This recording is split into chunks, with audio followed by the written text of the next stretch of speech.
Nervous? Yes. First time? No, I've been nervous lots of times.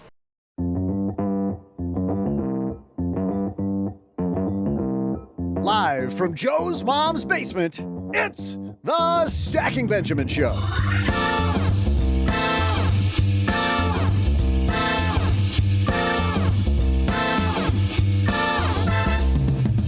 I'm Joe's mom's neighbor, Doug, and are you fighting a scarcity mindset where it's tough to imagine yourself having it all? Well, today, we're standing beside you and fighting back with special guest Leisa Peterson.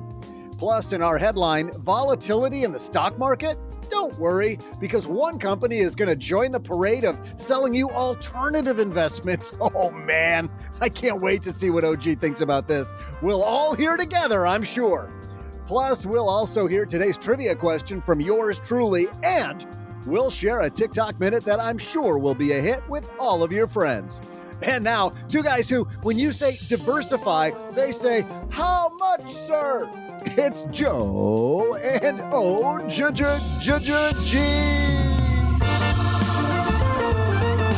Hey there, Stacker. Welcome to your Money Boot Camp this fine Wednesday. I am Joe Saul-Sehy, Hub 2 soldier, because the commander-in-chief is on his way into the barracks. Mr. OG is here. Straighten up. What's happening? Look alive. Would you like to inspire our troops? What, I don't see where we're going with this. Mr. OG? No? Yeah, sorry. Not at all. Not going to inspire anybody for money greatness today, everybody. We got a great Wednesday otherwise, though. Leisa Peterson's in the house. That's the inspiration. There it is. Not me. He's incapable of inspiring. I'm perfectly good at perspiring. Is that okay? He'd have a 20-minute pep talk just to get on the mic. We got a lot of work to do. Slap myself in the morning. Like, let's do this. We're gonna wake up at 0400 and have a locker box inspection. The hell's a locker box? Were you not afforded a place to keep your belongings in the Marines? Do you not even get like a locker box? Is a thing at the foot of your bed, your bunk. You use some weird words. A locker box. Foot locker. I'm quoting from Stripes. Yeah, Stripes. Oh, those guys clearly knew. Army training, sir. They say that all the time. Army training, sir. It's like 6 weeks long. You get dessert. You get what? You got a great weight loss program here, 6 to 8 weeks long, which is perfect for me. Was that John Candy? Yeah, that was John Candy. Of course. My doctor says I swallow a lot of aggression, along with a lot of pizzas. That sounds like something your doctor would have said, Doug. And I would have been the guy in the get to know you session in the barracks on the first night. I totally would have been that guy. I didn't see this movie. I'm glad I didn't see Stripes. I think I would be. I don't believe infuriated. Anybody that hasn't seen this old movie, this is fun. Bill Murray, John Candy, John Landis was in it. John Landis, and who was the other ghost? Harold Ramis. Harold Ramis. Ramis. I'm sorry. That's who I'm thinking of. I said John Landis, but I'm thinking Harold Ramis. John Landis was the director. Right. Yeah. It's one of the few comedies from back then that still carries. It still works. It's got to hold up. Like that and Caddyshack. Those two were like bookends of the comedic pantheon back in the early 80s. And they're amazing. I listened to a podcast recently called What Went Wrong. It goes over, I think, Doug, you'd really like this one. It's about all the things that go wrong in the making of a movie. And they were talking about Ghostbusters, and those guys had come off of Stripes. No, they come off of I think there was something in between. Meatballs, Yeah. which didn't do great because it was up against these other big movies like National Lampoon's Vacation, which did much, much, much better. But anyway, fine. If you like hearing about how some of these movies are made and the business decisions they make, the ones that go well, contract negotiations, all that stuff when it comes to making your favorite movies, What Went Wrong is a fun podcast diving into all that. But we got a fun podcast for you today, talking money. We've spent all day this Monday talking with Sam Dogan about your money mindset. We're going to continue that, get even a little deeper with Leisa Peterson. Leisa, of course, is the person who is behind the Mindful Millionaire brand. She had an amazing story that I use all the time about thinking about what's important. Leisa sadly was at her doctor's office when there was a mass shooting, and she realized that the things she thought were important weren't nearly as important as she thought, and she wasn't focusing on the right stuff. So Lisa's a person who knows a lot about mindset. She's coming up next. But before we get to Lisa, we have a couple of sponsors that make sure that you don't have to pay for any of all the goodness you're going to hear today or any day on the Stacking Benjamin show. So we're going to hear from a couple of them. And then Leisa Peterson is going to help be our money catalyst.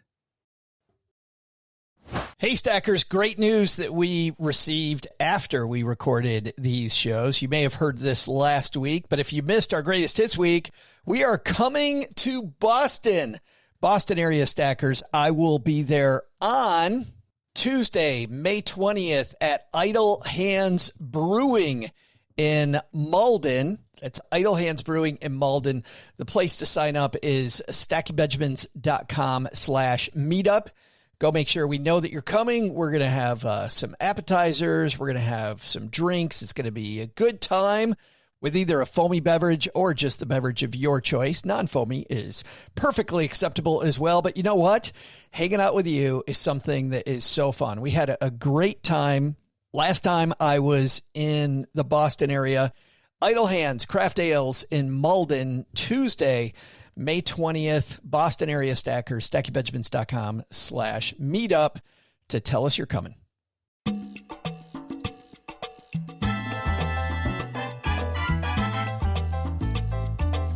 Well, if you suffer from one more year syndrome or fears of spending the next dollar, or that money's transitory, and like I thought when I was younger, if it's in my pocket, baby, it's fair game. Well, the next half hour is going to be specifically for you because the Leisa Peterson's here. How are you? I'm so good. It's so fun to be here. Thank you. It's so fun to have you back. It's funny. I don't know if I've told you this, but when I talk, your face is always on a screen because I always tell the story you told me from a long time ago when you were on. So, which we don't have to go back through that. But I got to tell you, on this project, talking about money catalysts and really kind of changing our framing around money. I love this project, number one, because when you're introducing it, it's all around a donut, number one. Like this woman is looking longingly at a donut. And I'm like, oh, that's me. That's totally me. And in Paris, which I don't know if you and I have talked about this, but it's my favorite city in the world. Me too. Isn't it? Paris is so awesome. Oh, the best. Yeah. Why this topic? Why now? Why do we need to talk about a new framing around money? It's time. It's time. The idea that I'm always talking about being more conscious about this relationship with money. I have the sense that people are going to really, really be more conscious about their money in the coming months and years. Let's face it, we live in the United States of America. There's been this debt problem. There's been these things like inflation. There's been a lot of stuff going on. And no matter where you fall, you're affected by it. And that's how it goes with money. So I'm always preaching to this idea that the more we understand our relationship with money, the happier our lives are going to be. And it's funny, we have all this subconscious stuff going on, and Stackers, Leisa and I are going to take you through a little bit of the journey that she takes us on, because this project is it's a parable. So if you've read the E-Myth, which I've talked about a lot here, if you've ever read The Goal, books like that, where it's just a simple, fun story. Like I was telling Leisa before we hit record, I just want to know what happens with her and Ethan, but we'll get to that in a second because I haven't finished it. But in the beginning, you realize immediately that we attach all this meaning to these little either things in our wallet or to our credit card, Leisa. Like this woman has been living this life where she's very mindful about money, but maybe too mindful to the point that she's not doing any living. Exactly. You summed it up very nicely. Is that most of us? Yeah. I think that we fall on the spectrum depending on what phase of life we're in. Like when we're younger, there may be a tendency to spend more. And then we learn that that didn't work out so well. But, in her situation, she didn't have a lot growing up. She was responsible for a lot in her home at an early age. She gets out of college, has money, goes a little bit crazy, and with spending too much, gets into trouble. Her husband bails her out. And now they're like, okay, we just have to be careful. everything is about this frugality mindset. And then she goes to Paris and she realizes, hold the fort, like, I don't know if I'm doing this right. I don't know if this is really going to get me what I want, which is happiness and joy. And therein lies the struggle, because it isn't one way or the other. And that's what she ends up starting to explore. It's not just spend all your money. It's also not be frugality your way to joy and happiness. I mean, maybe, but again, we write books that we most need or that we've most learned from. And side note, my husband a few years ago got prostate cancer. And I know that had a lot to do with this book, because I was in Paris myself experiencing what started this whole thing. And I was with someone who had never been to Paris before and doesn't have a lot of money. And yet I was taking her as a thank you gift. Yet she showed me what true abundance was all about in Paris. And it wasn't just about spending money. It was about being in the present moment and celebrating what was in front of us, instead of me doing this, okay, well, how much is that going to cost in US dollars to euros and all these crazy behaviors that I have done. And I miss out on the whole experience because I'm thinking about how much it costs. And so all of this is kind of coming into the setting of what she starts to explore. Yeah, she is this, your friend was the one that had the donut in front of her and she's worshiping this donut. And you're like, I don't know, I get the feeling you're like, come on, it's a donut. But then you realize it's no matter what it is, she's in the moment, Leisa.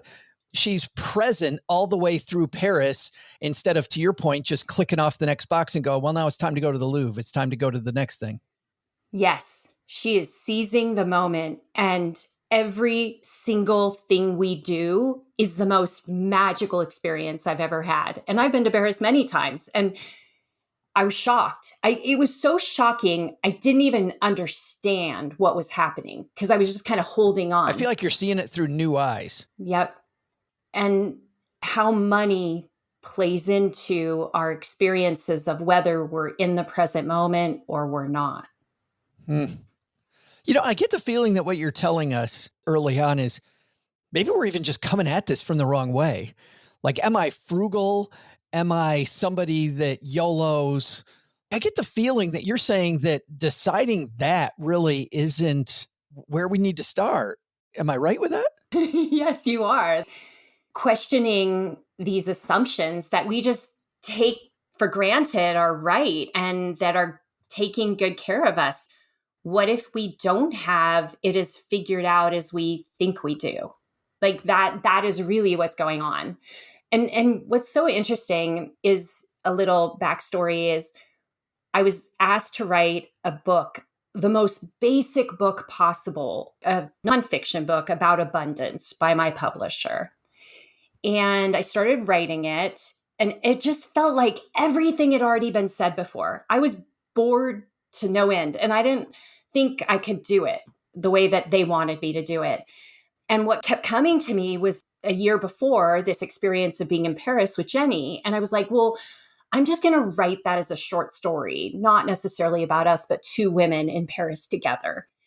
And I wrote it thinking, well, maybe this would be like the way to introduce it. And once I introduce this short story, then I can write the nonfiction book. Well, when I was workshopping this with 35 people in my community, and I was writing the nonfiction book and I was writing the fiction story, I gave them the fiction story and everybody was like, oh my gosh, what happens next? And I was like, I don't know. Like, I don't know what happens next. You guys, like, I'm not a fiction writer. Like, I don't know that I can tell you, but I'm really excited. Like, it made me cry that they actually got excited about the story. Then I came up with the next scene, which actually was inspired by a real life thing that happened in Paris. And then they were like, Leisa, there's no point of writing a nonfiction book. Like, stay with Mirabelle. Please tell us what Mirabelle's about to do. So I feel like this did not happen in a very planned way, is what I'm trying to say. Like, all these crazy ass experiences that I've had with money over my lifetime were able to find their way in a very vulnerable way into these characters. And yet then the final product is 8 very laid out, not necessarily steps, but this emotional maze that we go through as we try to figure out abundance. Like I love the fact that you failed on telling us about abundance and instead succeeded to show us this is abundance through this story. Because when she begins, so for our stackers out there, we'll just share just a little bit of what happens at the beginning. She's with a friend, much like your friend, and she's present in Paris, and she's seeing this wonderful stuff that the friend says, let's share a bottle of wine. Let's make it champagne. And this woman who normally is a penny pincher is like, yeah, let's do it. And then she finds herself at a nice restaurant and they spend money on that. And she realizes, because it's so much a part of the experience, I don't ever feel like it's frivolous. It just is, she's fully enjoying the experience without spending so much time and energy worried about her wallet, to the point that even at the end, I'm like, well, maybe she needs to worry about her wallet a little bit, which is funny because then she comes home and she immediately then, Leisa, has this fight with her husband because he wasn't there. He didn't experience it. And I feel like, Leisa, this is kind of the two halves of our brain, right? I've got the, damn it, I'm in Paris and this is the experience I want in my life. But at the same time, I have to be responsible. I got to make sure this lasts forever. Like it is truly hard to live an abundant life and yet live a responsible life at the same time. It's not an easy journey. It really isn't. It really isn't. And I think that was why I was struggling so much in this nonfiction book about abundance, because it felt like it was filled with bullshit. I couldn't do it. Like I couldn't just tell people what they want to hear. I couldn't make it picture perfect and glossy and, oh, if you just think this way, then everything's going to be awesome. And meanwhile, people are trying to figure out how to buy organic blueberries at Costco, which is what we were talking about with my husband today when he was there, saying they're $11. Is it worth it? And it's like, no, it's not worth it today, honey. I mean, you know what I mean? Like I couldn't write that book. Or people even just worried about making the rent payment this month. Oh my gosh. Yes. Yes. And there's tons of people that are really struggling. If you look at the data, it's saying that more people were making the minimum payments on their credit cards than like they had ever tracked. I mean, just crazy data that tells you we have a problem. And I couldn't play into this self-help thing that I have been a part of. I was like, it's way more complicated than this. And the only way I could say what I wanted to say was through real people living a real life, struggling with the things that we struggle with. Now, granted, their transformation happens a lot faster than most of the time it happens for us, but the spirit of it is those fights, those challenges, those conversations with our friends where they're like, it's nice for you to imagine that you're living in Paris all the time, but that's totally not realistic. The truth tellers in our lives, thank goodness they exist. I wanted the character to still be in this real life experience, and yet she's able to find a way through it. That to me is the exciting part, because of the fact that these, maybe not fights, but these deep discussions are worth having with your spouse, with your partner, with your friends around you. Like, this is not my reality. I want a different reality for myself. And even to begin, because you talk about at the beginning of this project that it really starts inside. Like, you need to look inside. Is this really what I'm going for? Like, what am I going for? This was a frustrating thing. You were a financial planner. I was a financial planner. Looking at, even with my clients, sometimes they weren't looking at like what they really want. They're like, oh, I could probably do this. I'm like, who cares about that? What do you really want to do? And Leisa, it's such a big struggle to even look at that in the mirror. I agree. And I'll say that this book, my husband and I have been together forever. And like, he helped me a lot on this book. And we have like got a lot of money conversations. And I am not kidding you. We grew more from this book and his involvement in this book that I could ever even begin to list out all the changes. How is that? What do you mean? Well, first of all, when I wrote, because I had never written fiction, and he read the first draft, he's like, your Ethan sounds like maybe a male therapist, but more like a woman. That's not what a guy would say. Sure. He had to help me. He had to come back and get really involved in the characters to be like, a guy would say this, not that, right? I mean, and everybody says it's hard for women to write men to write women, et cetera anyway. Yeah. Totally. So he was involved in the whole thing. And what would happen is he'd read it and he's like, are you trying to tell me something? Like,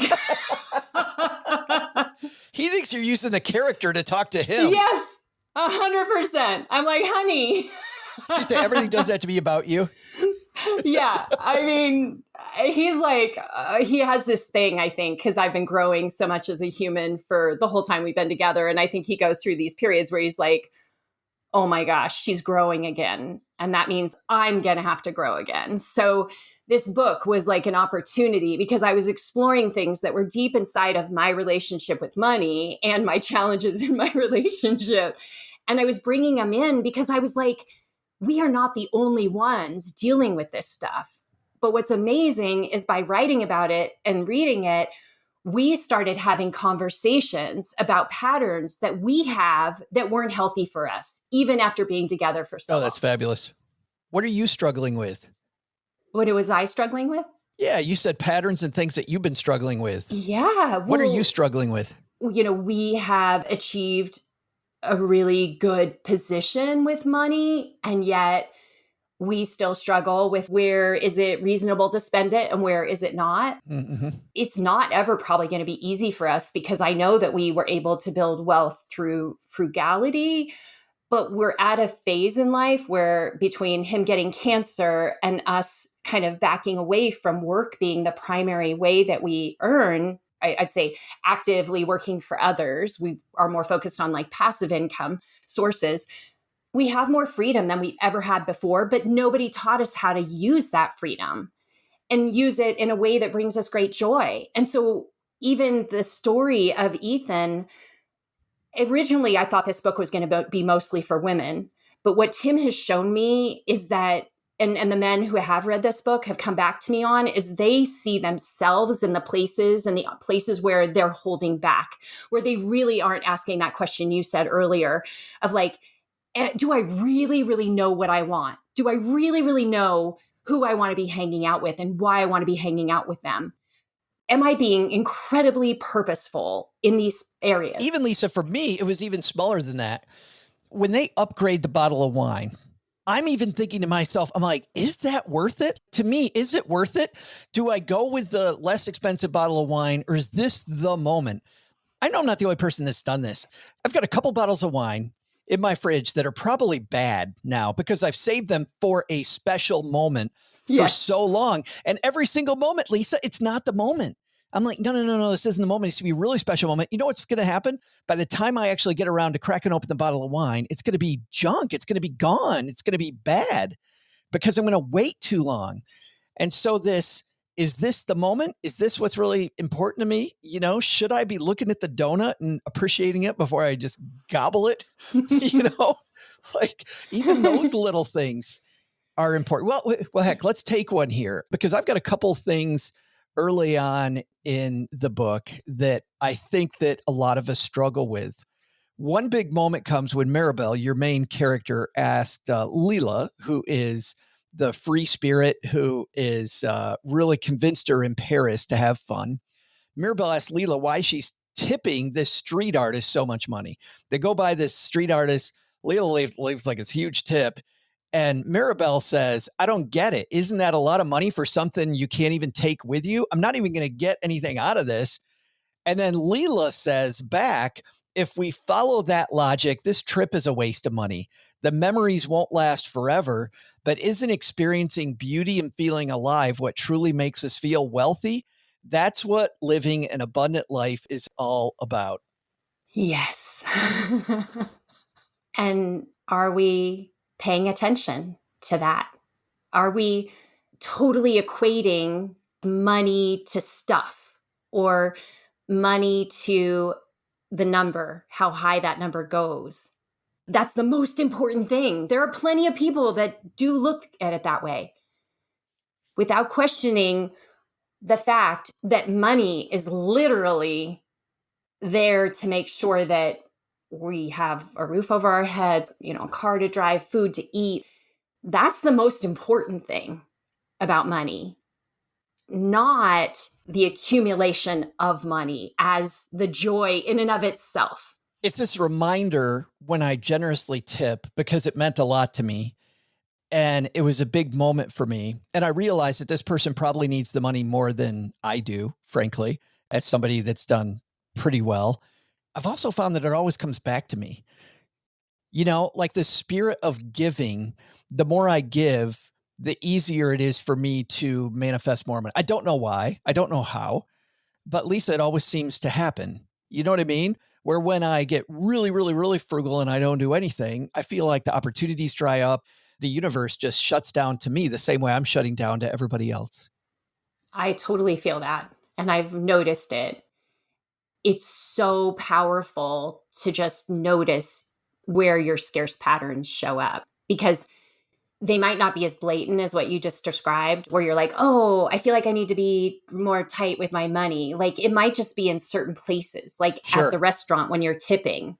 Yeah. And instead of feeling the generosity of this great service that you just received, you're like, oh, tipping is overrated. Like you go into an internal tirade of like, even though you just got wonderful service, that would be in that moment, you are having a scarcity or abundant experience right there and then. It's amazing being around other people and watching this manifest itself. And you sometimes wonder what's going on.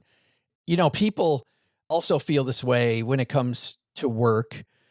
Early on, Mirabelle meets a man in the airport, and he clearly, you have this great device you use so that she's able to be around a really, really rich guy. I won't spoil it for everybody, but I like how you get them sitting next to each other and they just start to talk. And he explains to her that he grew his company bigger and bigger and bigger, and he made more and more and more money. And he talks about how he was really chasing this unclear idea of success. And he didn't really know it was bigger and bigger and bigger. And it was for what? And it's funny that I read that within an hour, I saw this interview on TikTok. This is an interview with the character known as Mr. Beast. You know Mr. Beast from YouTube? Yeah. This is Jimmy, Mr. Beast, being interviewed by Stephen Bartlett. If my mental health was a priority, I wouldn't be as successful as I am. I mean, that's just like a sad fact. Like, I obviously never would have buried myself alive for 7 days of solitary, 7 days on a deserted island, 7 days, blah, blah, blah. Being able to consistently suffer over long periods is like arguably one of the deepest modes. Like, there's a reason no one makes videos like me. Like, not even close, because no one wants to live the life I live. I think there was 1 year I was flying like 200 days. Like, I was on a plane. I mean, it was a mess, but to get these videos done. When I wake up tomorrow and I'm going to be pretty tired and feel like something I always tell myself is how you feel right now is why no one else does what you want to do or does what you do. And if you push through this, that's just even, more of a reason why no one will ever be who you are. And so I think being able to push through unhappiness and do things you don't want to do consistently year after year over the course of a decade is like the ultimate advantage. Like, I mean, I think we'll hit 1 billion subscribers, and I don't think anyone will be anywhere near close, because like once you make a couple $1 million, why would you live the life I live? Like, why? Why would you not take weekends off? Why would you not just film locally, even if it means less views so you can be on the right time schedule? Why would you not prioritize your sanity and that kind of stuff? It makes no sense, but that's why no one else does it. Leisa, I'm with him about the mission. You can tell it's not about the money. It's about the billion views. I see people like him, like Tom Brady, like Serena Williams, where if it was just about one title, Leisa, they would have gotten the trophy and moved on. But it truly is about this system of making trophies and this inner drive to be better. I'm on board with all of that. The part that struck me that I don't hear from any of those other champions was pushing through unhappiness and pushing through mental instability. I've never thought of, I have at times, and obviously I'm looking at this through People Magazine's eyes. I've questioned sometimes what Tom Brady's focused on, or, Serena. It's easy for me to do. It's easy for all of us to throw darts, right? But I never questioned their sanity or their happiness. I felt like they're probably very happy. When you see them, they seem very happy doing this thing, driven and happy. When Jimmy starts talking about unhappy, that's when he really loses me, because he seems like your guy in the book. Mm-hmm. Like he's just building it and building it and building it and building it and colossally unhappy. Totally. It's all ego. There's no heart in it. The character in the book, it took getting cancer for him to reevaluate his life. And I've known plenty of people who have done that, but not just reevaluate, but realize that maybe he was missing the whole freaking point of his life. Like, that's what I feel like happens. And you know what just occurred to me when I was listening to that and to you?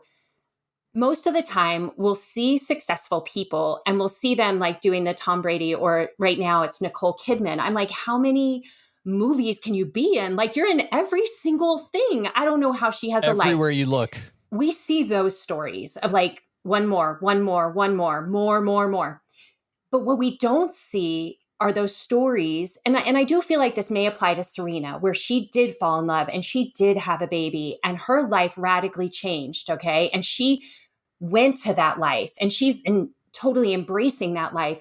And I think she's talking about it. But most of the time, when people do find the beautiful combination that's bringing them love and happiness and joy, they exit and we don't ever hear about what happened for them. They just disappear. So we don't have a lot of role models that say,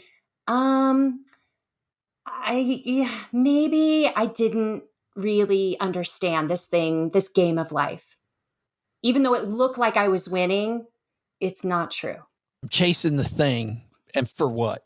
Yeah, I was very disturbed by that interview. I had a long discussion with our friend Paula Pant about that discussion, but because when he talked about being unhappy, I'm like, I think you're missing it. I don't know.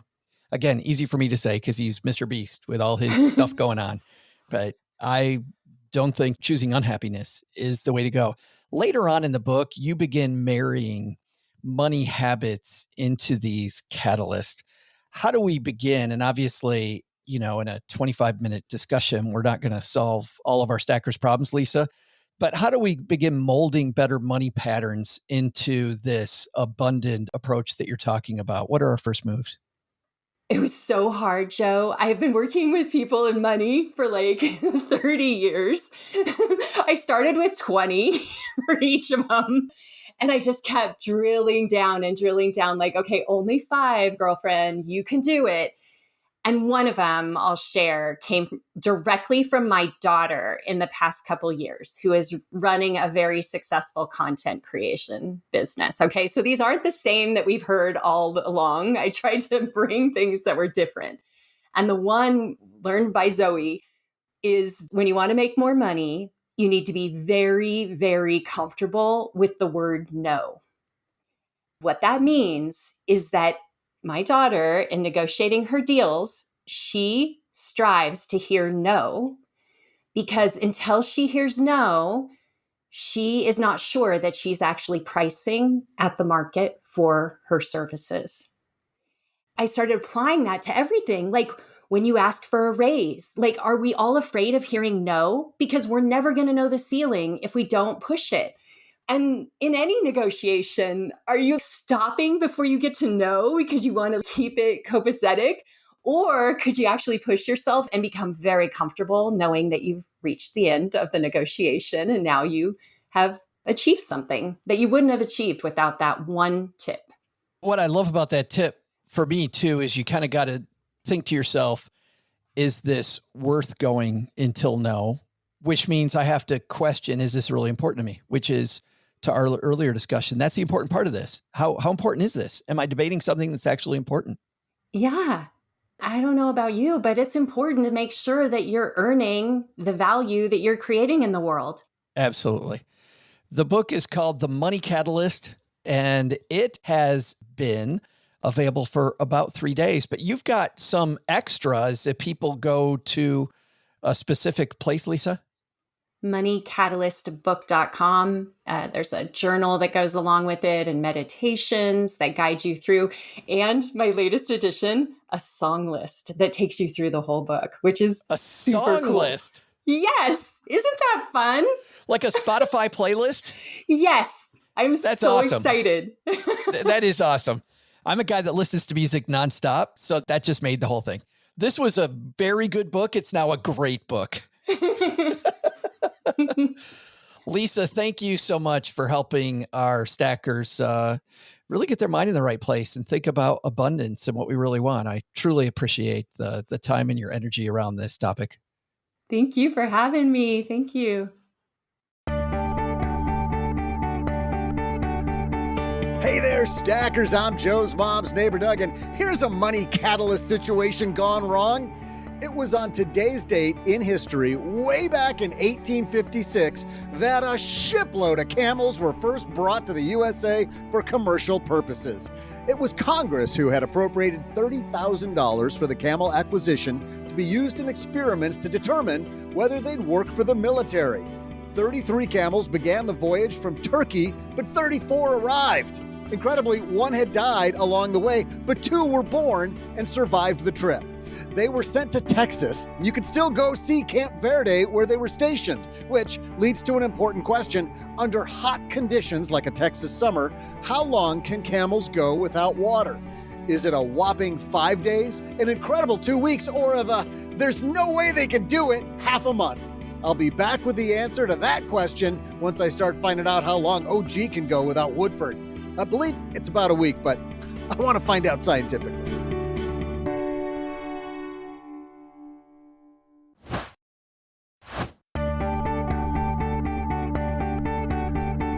Hey there, stackers. I'm Mr. Scientific Method and guy who's the 3-humped camel carrying this podcast, Joe's mom's neighbor, Doug. The first camels in America, sadly, didn't work out. After the Civil War broke out, the Confederates couldn't afford to maintain the Camel Brigade, and that was the end of it. However, legends of camels roaming the Southwest continued for decades, including one called the Red Ghost, a huge camel supposedly with a skeleton riding on it. And that was seen across sections of Arizona until 1893, when a farmer reportedly shot it and killed it. And yes, there was a skeleton on the camel. But the question is, in hot weather like a summer in the American Southwest, how long can a camel go without water? It's half a month, or roughly 15 days. That's incredible. And now, because you shouldn't go without financial knowledge bombs for more than 5 minutes, here's Joe and OG. Man, camels roaming the American Southwest, OG. Imagine if that had taken off. You could be camel riding to work every day. Wouldn't that be fun?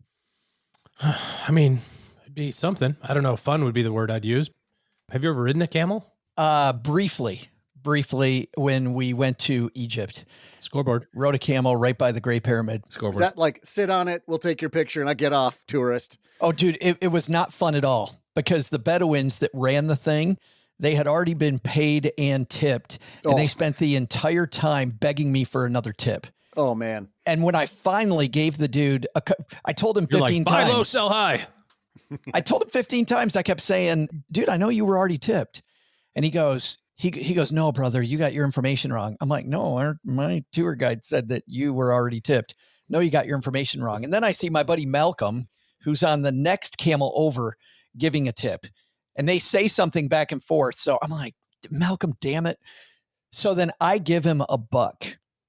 And the dude. Whoa, big spender. Oh, wow. No. Gee, it gets really bad. The dude literally takes the dollar and throws it back at me. And it just falls in the desert and goes, you call that a tip? You think I can live on that? Your friend over here knows how to tip his guy. He said, I can't accept any of this money. That's horrible. Get off my camel. Wow. Okay. Yeah. He asked you for the tip while you're sitting on the camel? While I'm on the camel, after he's already, it was horrible. We played a golf course a year ago with a bunch of friends, and some other friends had already played it. And it's a unique setup where you have to take caddies. And so there's a caddy fee, but then there's a tip for the caddies. And there's 8 of us playing, and maybe 3 or 4 of the guys had already played this course before. And we talked about it ahead of time. We're like, what's the going rate on the caddy thing so that we're all... And they said, well, this is how much it is. I said, okay. So we all tip our caddies every day. We played 4 days in a row. And on the last day, the caddy that I had made some comment about it. I was like, well, hopefully, hopefully comment, like negative comment about the amount you were tipping him. It was just enough of a comment to make me go, I thought we all agreed that this was the rate, And so it was just enough to, spidey senses tingling a little bit. Right. And so I asked one of my other friends, I said, hey, we all agreed on, whatever the number was, $100, right? And he goes, no, man, I've been doing 200. I was like, what do you mean? And then I asked somebody else, and they're like, yeah, I did 200. I know we said 100, but I've been doing 200. I'm like, hold on a second. So half the group knows that the real number is 200, and half the group is looking like the You're now the D-bag. cheap ass. Yeah. I'm like, no wonder I've been getting bad putt reads this whole time. It's a driver. I'm 100 yards out, sir. It's a driver. For you, sir, it's actually 2 wedges from here. I had a very awkward situation the first time I ever had a caddy. We pull up at the Detroit Golf Club with my buddy, and he pops his trunk. I get out, and this kid comes over, and he grabs my golf clubs, and he starts walking away with them. And so I start chasing after him. I'm like, hey. And my friend grabs my hand and goes, that's your caddy. He looks deeply in your eye. He says, Joe, that is your caddy. There's something I've been meaning to tell you. And then I step up to the first tee later. It was so embarrassing. I think some, high school kid. And then you teed off, and then you realize that wasn't the embarrassing part. Oh, well, no, that's exactly where I'm going, because I tee off, and we're right there in front of the beautiful club, and of course it's part of the PGA Tour now, the Rocket Mortgage Classic or whatever they call it, and I just smothered the ball. It's just a beautiful drive right down the middle of the fairway. And so we get to my ball, and my caddy comes up, and he goes something like, wind's blowing left to right, and the thing, you want to play it over here and whatever. And I turn to him, and I just start laughing. OG, I'm like, you don't need to do any of that today, because you're about to see some. You are going to see some. And I remember maybe on the 14th hole, I needed a big hit. I needed a big hit to get where I was going. So I just rear back, and I take this massive swing, and I completely miss the ball. Great practice swing. And I turn myself so far around that my caddy literally has his head down, and he's trying so damn hard not to laugh. He's like, no, I want a tip. No, please, God, I want a tip. I can't laugh at this dude who's the worst golfer I've ever seen. It was so bad. Yeah, not great. Anyway, let's get to our TikTok minute, shall we? Is it about golf? It is not about golf, but Doug, it's about sports. It is about sports. Go, my favorite sports team. Go. Yeah, how about the football draft that happened a couple weeks ago, and watching that one poor kid just go down and down and down in the draft. He was at the top of the mountain, got out his sled and slid all the way down. Just horrible. When they were doing the 4th and 5th round, I actually put on my headphones and I went out for a run because I didn't want to miss ESPN calling when this kid finally got drafted. I felt so bad. Oh, and how about the prank call that was made to him? And that one got all the headlines, but there were a ton of prank calls. There were some offensive linemen who got 5 prank calls. Were there really? Yeah, there were a bunch. The NFL's looking into how all of these numbers got exposed. They know exactly how it happened. Oh, geez, like my bad. No. They've already solved that problem. They have? Yeah. Is it all from that same kid, the offensive coordinator's son? I think so. Yeah. It's all from that one kid. I didn't know that. Wow. Oh. That is not good. Imagine if you came home and your kid did that. That's a bad day for everybody. But I saw this TikTok video, and for people that aren't into sports, in the draft, you wait, and finally you get a call from the team that tells you that you've been drafted. So here is a guy who is in his 50s, and it appears that he has just gotten a call because his draft number has come up. This guy's one of the most underrated players in this league. To be a first-team defense guy, and maybe Boston's man, are you serious?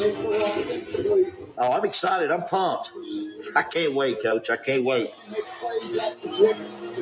Yes. Been dreaming this all my life. I'm ready, Coach. All right. Thank you. Thank you so much. Going to assisted living. It's a whole different call up. The bad news about that one, OG, you don't make a bunch of money. You end up spending millions of dollars instead of getting millions of dollars. I thought it was going to be a play on selective service, which was a conversation I got to have with my son the other day. He's like, wait, I got to do what? I was like, well, it's this really cool thing. You have to volunteer yourself. Like, I don't want to. I'm like, that's not an option. It's the law. Big thanks to Justin for sending that my way. He actually wrote me and said, maybe this is going to happen to one of you guys pretty soon.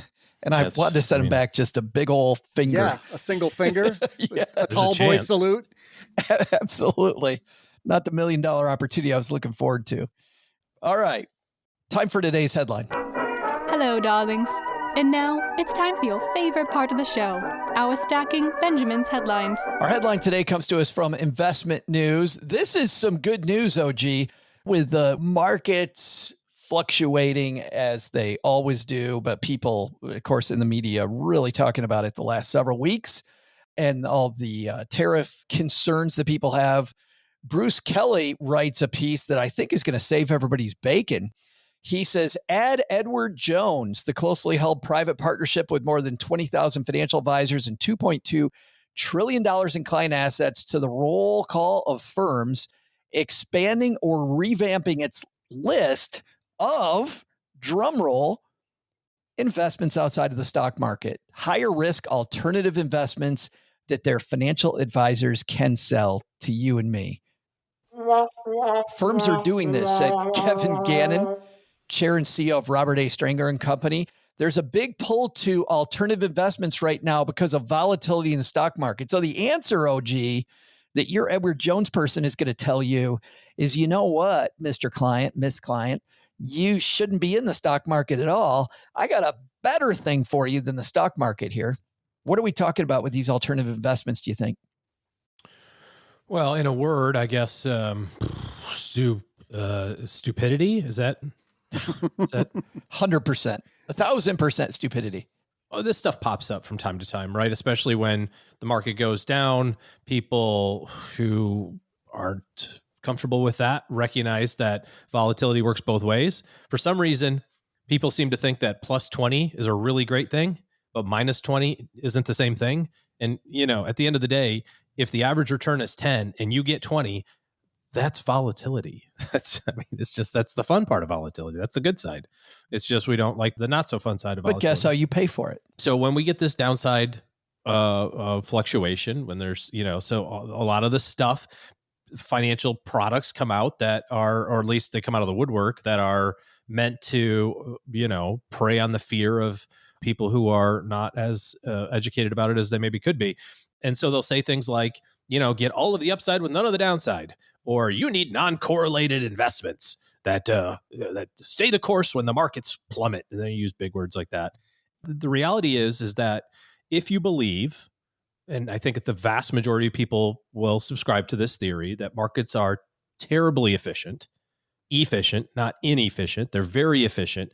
And what I mean by that is there's not any real information that's not immediately known by everybody all at the same time. And that's really the whole thesis of efficient markets, right? Is like, there are no secrets. And if you're trading based on secrets, you're doing it illegally. And, eventually you go to jail, you get a big fine. So, for real market participants, and I know people are going to say, well, what about Congress? I've read the thing. Okay, whatever. That's not a thing.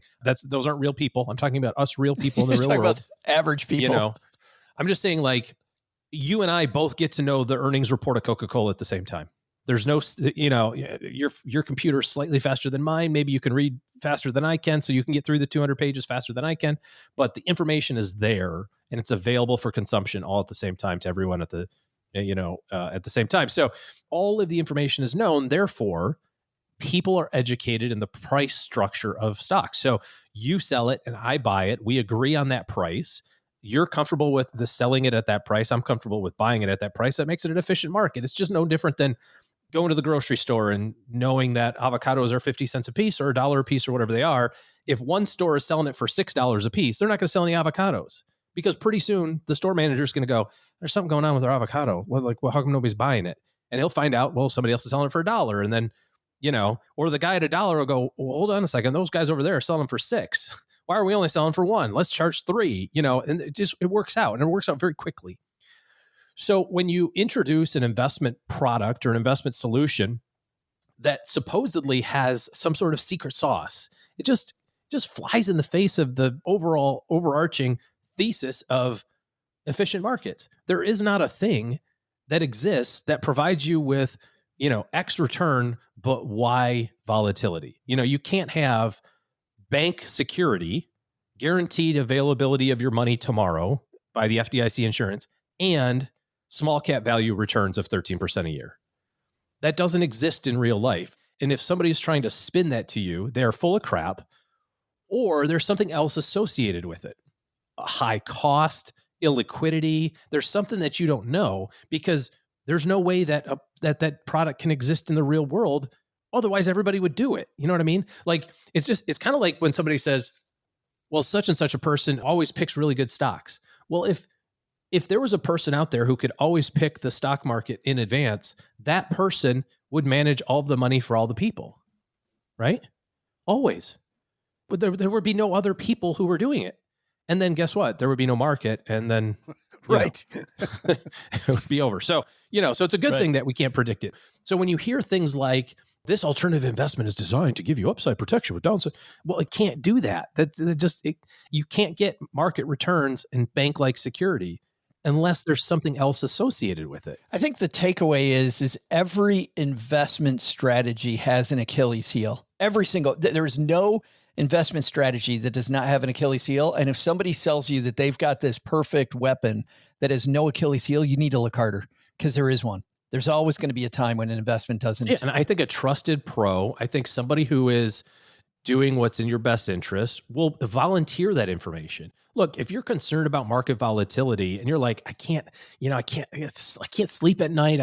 I'm really stressed out about this. I understand the concept of investing but it just really makes me uneasy. What can you do for me? There's a solution for that. Well, they want you to know it's in their best interest that you know what the downside is. So when it happens, then you go, oh yeah, OG told me this is going to happen. Like this is a naturally occurring piece of this puzzle. And I would say that in the context of your financial plan, that's how you answer these questions. It's like, we've mentioned this before. It's been a long time since we talked about it. So I think maybe it's not a good time. If all you wanted to do was have zero volatility. So let's say that you're like, look, I'm 20 years old. I'd have too many Tums. Like there's no way I can deal with that. I'll just save into my savings account. Okay. That'll be what I do. I'll just save a lot of money. I get that, I don't have any returns. So I have to save money. This is the profound thing. You cannot make enough money between 20 and 65 to have enough money from 65 to 95. You will not earn, even if you didn't pay taxes or bills or anything, you will not earn enough money to outpace the inflation required from 65 to 95. If you saved every dollar you made into a savings account, you have to have market returns. And I think when you build it, when you think about it from a financial planning standpoint, you become a little bit more, well, that's the word I want to use here, a little more immune to the ups and downs, because you're like, I get it. This is part of the trade to get 10.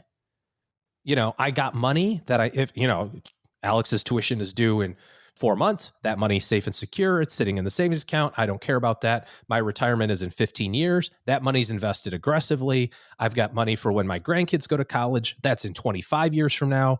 That's invested aggressively. Like, I don't care what happens to that money. I do care. Look, if I had Alex's college tuition money in the market right now for his freshman, I'd be pretty stressed, because of like, oh crap, it's down 15%. I should have, but that's on me for not having the goal aligned with the money that I have. Having the money in the right place. Yeah. Yeah. That's me going, I'm being careless. And this is where I think Edward Jones is really getting it wrong, OG. If the leadership at Edward Jones had any balls at all, they would seriously be saying, no, this is when the rubber meets the road. If your goal is 15 years from now, this is when you double down on these investments that we're doing. You know why? Because 5 years from now, 7 years, who the hell knows when, but we do know that if the economy is going to continue, this is when the money is made. It's not when the market's up. It's not 5 years ago when things were doing great. It's not 2 years ago when things were doing great. You seriously are going to look back and go, you know what I should have been doing? And instead, what's Edward Jones doing? Edward Jones is going, oh yeah, we're going to give you this easy fix. Yeah. We're going to give you some duct tape that, number one, takes away from the brilliance in your strategy, which is investing when things are down. But number two are also a bunch of garbage strategies that we end up reporting on later that blow up in your face. 5 years from now, Edward Jones advisors are going to get these calls. How come this thing isn't performing now that the stock market's back? How come I'm locked into this stupid thing? Well, remember when the market was bad?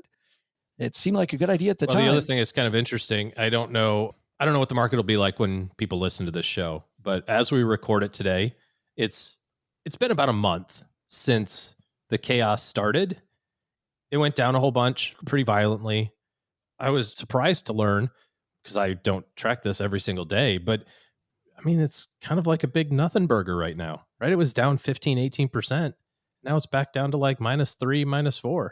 It's like, yeah, a couple of days ago, if you'd have gone on vacation for a month without access to TV and somebody's like, dude, oh my God, the market's down 3%. You'd have been like, oh, okay. I mean, it's okay. Yeah, market down 6 a couple of days ago. And if you stayed well invested, I don't even know. Meaning that you're diversified. If you're not just all in the S&P 500, you're diversified, you're down less than that. If you had some international positions, you're going to be sitting in a decent spot right now. For sure.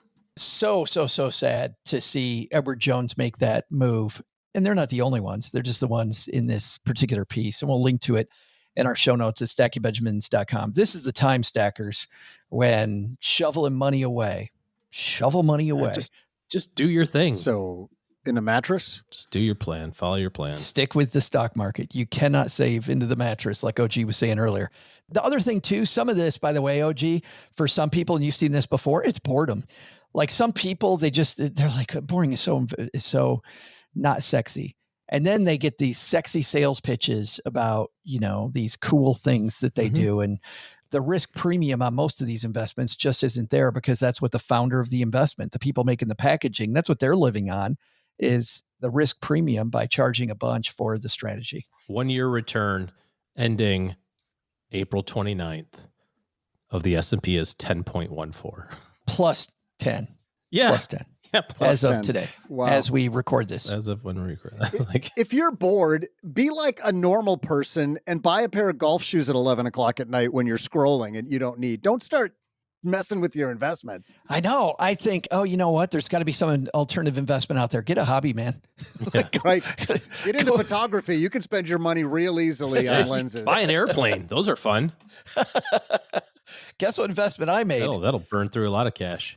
We'll link to this piece in the show notes at stackingbenjamins.com, and stay the course, stackers. Stay the course. We're going to move out on the back porch because we've got a couple things. Doug, have you decided, are you joining us Thursday night for this shindig? I am leaning positively in that direction. Oh, yes. that'll be I'm great. not going to guarantee it, but I'm leaning strongly in that direction. You get the Doug. By the way, I had somebody reach out to me and say, I'm really enjoying more Doug in the conversations lately. And I said, and this might've been Gary, who we talked about on Monday, but I replied back, I'm like, do not write that. Do not say that. Don't let him know. Please, God, do not. And then you went and you undermined yourself and said it out loud to everybody. Saying it right now. My head's huge right now. Well, that is the thank you for saying that you will join us on the 15th, because we did this a few years ago. We had about 400 people join us online. It was a great discussion. Here's where you go for the retirement calculator mistakes. Stacking Benjamins live, 8 p.m. Eastern on Thursday.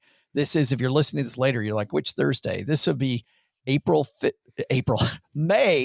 15th, 2025. So if you're listening later, you missed it. It was great. It was fantastic. And next time, listen quicker. So you can get there. Doug might have been there. And Doug may have been there, and it was amazing. Steve Chen from Bolden joins us. He was there 4 years ago. And this guy brings up all the things that he's seen. And he and I were talking earlier. He's got some new ones, some doozies that people have made when they're diving into calculators. Bolden is our favorite calculator. If you're going to dive into the numbers yourself, it's the closest to the calculators that professionals use that I know of. So stackingbenjamins.com/Bolden 2025, BOLDIN 2025. Go either to that link or just go to our YouTube page Thursday night, 8 p.m. And you'll see that we are going live then. That's 8 p.m. Eastern, 5 p.m. Pacific. And do the math if you're in Central or Mountain time zones. I feel like those people are constantly doing math. Their whole life is just converting time. I got to say, I don't know about you, OG, but once I went to Central, I'm doing the math constantly. I'm like, okay, do we, all right. Or where does this TV station originate? You're close enough to the line, Joe. You're probably wondering, wait, is that time they're putting on the screen real time? Is it like the rest of the world time or Central time? The only time it drives me crazy is on New Year's Eve. Because on New Year's Eve, finding the ball drop in the Central time zone is so difficult. Just watch the one that's on New York and then go to bed. I was going to say, you know how I solve that? I go to bed at 11 o'clock. I mean, if you're searching for the ball drop, which is an hour too late anyway. If you're still, don't make the joke, Doug. I'm going to say, I don't have to say make it. I got to say the ball drop joke. Do not make the joke. I knew exactly where your 12-year-old mind is going, and we're not making the joke. Damn it. I got some great stuff from our friends on Spotify, by the way. Silent Shade agreed with me. South of Midnight's a really good game. It's the prettiest game I played in a long time. This is a great Xbox game that we talked about a couple weeks ago. It is so good. Doug, you and I are getting into Far Cry now, and we're yes. I've heard about that franchise forever and you and I are playing Far Cry 5. It's our first time trying any of them. And I was told about the setting for it, and that just appealed to me more. It's like Montana, Wyoming, kind of that We're taking region, out some Idaho. cultish group. There's some separatist group. Yeah. But I always thought it was a sci-fi setting, and I just don't do sci-fi. And so I've tried it, but it just doesn't hook me. But yeah, you and I played, was it just one night or two nights? Just one night. Yeah. God, it was awesome. Yeah, I can't wait to get back to it. It was great, because you know what I like is co-op. Yes, me too. And I'm not going to sit down and play that in story mode, but I'll play it in bad co-op. news, OG, is I always have to carry Doug through these levels because I'm so much better at video games than he is. I feel the same way. Actually, Doug sits there while I'm going. Yeah, I hear Joe screaming, and I think he's yelling at me. Damn it! Why are you doing it? Like, I'm on the rooftop covering your ass. Why are you yelling at me? It's because I can't figure out my gun. Yeah, I'm yelling at the other guy. I didn't want to switch to that weapon. How do I make my guy stand up? My guy won't stand up. Screaming at me all the time. I am the average old guy playing video games when we do that. That's fun. Oh, this is who said it. Brandon on Spotify. I have to say, I like that you're including Doug more on the show. So, see, I shouldn't even be reading this. Would be interested in what his top fives are for financial stuff after hanging out with you and that other guy. Yeah, nobody else wants to know, Brandon. Nobody wants to know that. We're vetoing that. There's a reason they've got me next to the water heater, Brandon. Balls is back. Balls, who identified that he is a man.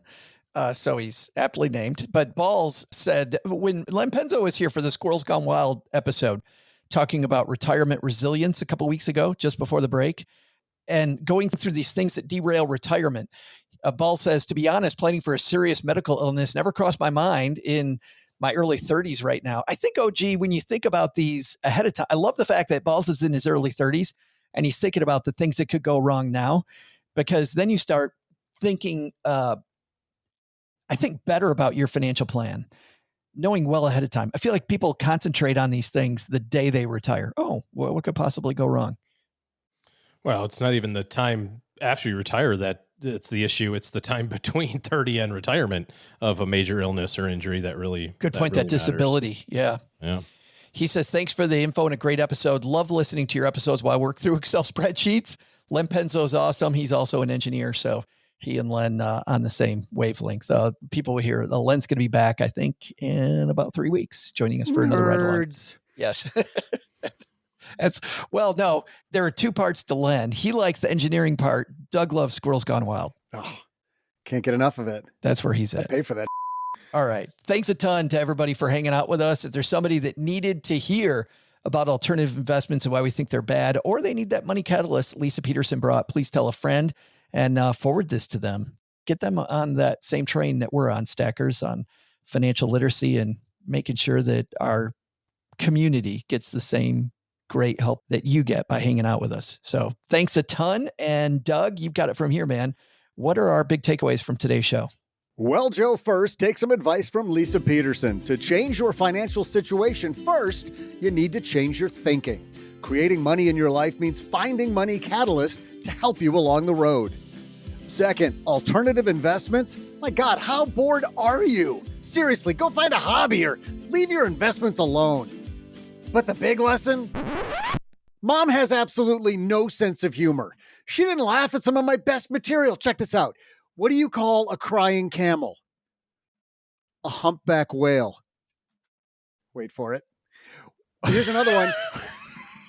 No. Here's another one. What do you call a camel with no hump? Humphrey. And finally, piece de resistance. How can camels live in the desert without going hungry? because of all of the sandwiches there. Oh my God. Sandwiches there. And you guys rag on my jokes. Are you kidding me? Are you seriously kidding me right now? That's gold, Joe. It's gold, I'm telling you.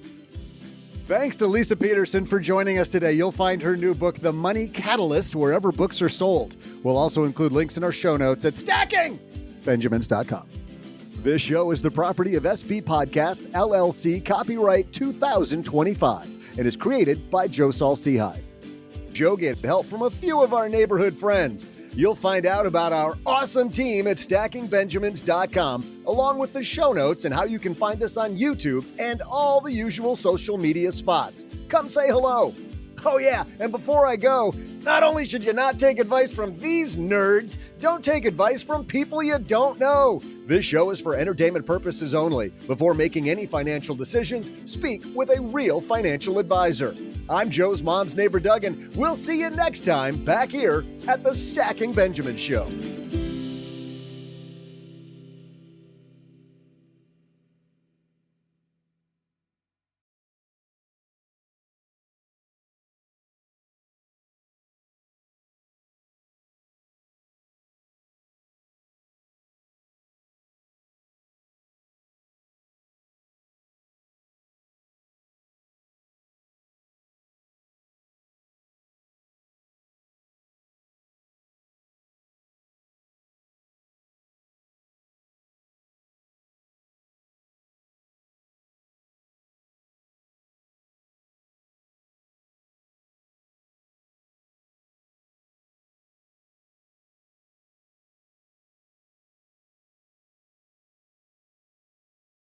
Short after show today, but Doug, you got your better half involved in a TV show.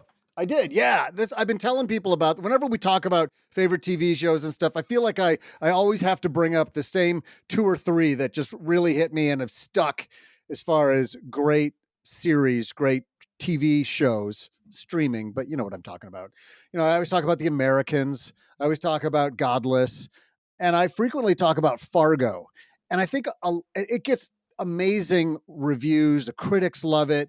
But I think a lot of people stay away from it because they're like, yeah, I saw that movie. I don't need to watch the TV version of it. There's almost no correlation. I still am a little bit amazed or befuddled why they chose that title, because other than happening, most of the stories and seasons happen in the upper Midwest, save one in Kansas City.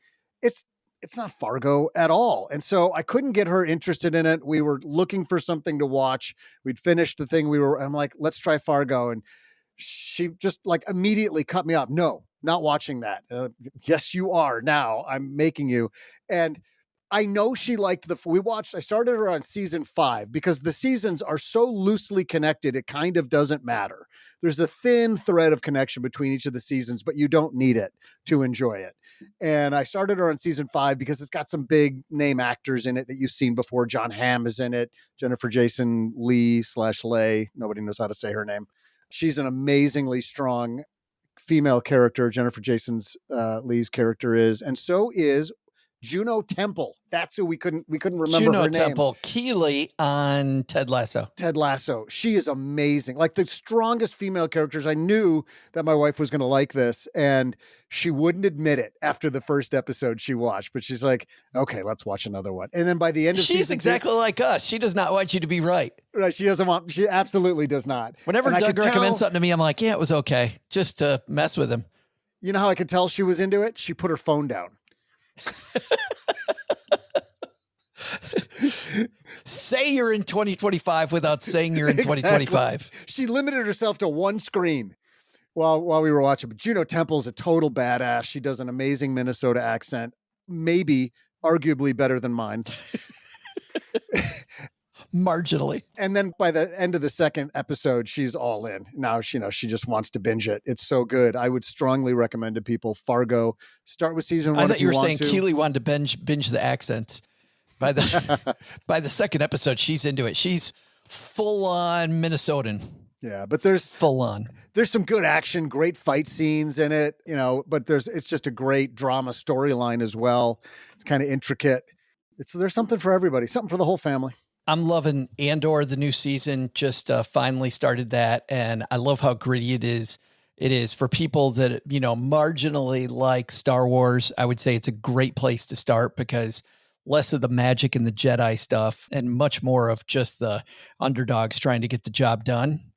Gritty, very, very, very good, good series. So we just if I'm going to search for that, is it AND/OR? It's just ANDOR, right? Make up your mind. And or what? Star Wars and or Star Trek. They could have called it either or. Would have been fine. Andor's really good. And then on my own, I'm finishing up this season of the Formula One series. The latest season of that. Drive to Survive? Drive to Survive. Your spouse likes that too. Yeah, well, we lost the enthusiasm in season 3 when they stopped sort of manufacturing drama. Season 1 and season 2, I think we found out they were kind of creating stuff that wasn't there. But that was the so good great, stuff. though. Did you see though the team principals talk about that? Christian Horner going, there's been all this kerfuffle about us supposedly manufacturing drama. They ask him on the show. They go, there's supposedly been, you know, all this stuff about it. And Christian Horner goes, really? A TV series that manufactures drama? I would have never known. And then Zach Brown, the head of McLaren, says kind of the same thing. He's like, color me shocked. I never saw this coming. I would have never known. While Max Verstappen, the driver, was like, I'm not taking part because you're making me look bad. And now Max Verstappen takes part again because he kind of gets it. Well, because if it opens up the American market to F1 racing, everybody wins. Look there's 3 races now. There's 3 races in the United States. Just a few years ago, there was one that was barely hanging on. What, Miami, Texas, where else? And Las Vegas. Vegas. Yeah. Vegas at midnight, where they had accidentally that manhole cover that wasn't on securely. About that. That's right. Carlos Sainz drove over it, and imagine how much those cars cost. Yeah. I got to say $10-15 million. Maybe I'm way off. We did a trivia question about that, but how to wreck a car in 30 seconds flat. Oh, gee, what are you watching? Mostly the Weather Channel. The Weather Channel. It's an active weather season right now. What can I say? Oh my God. You know it's going to be 3 degrees cooler tomorrow. The barometer tomorrow. Winds coming out of 3 degrees.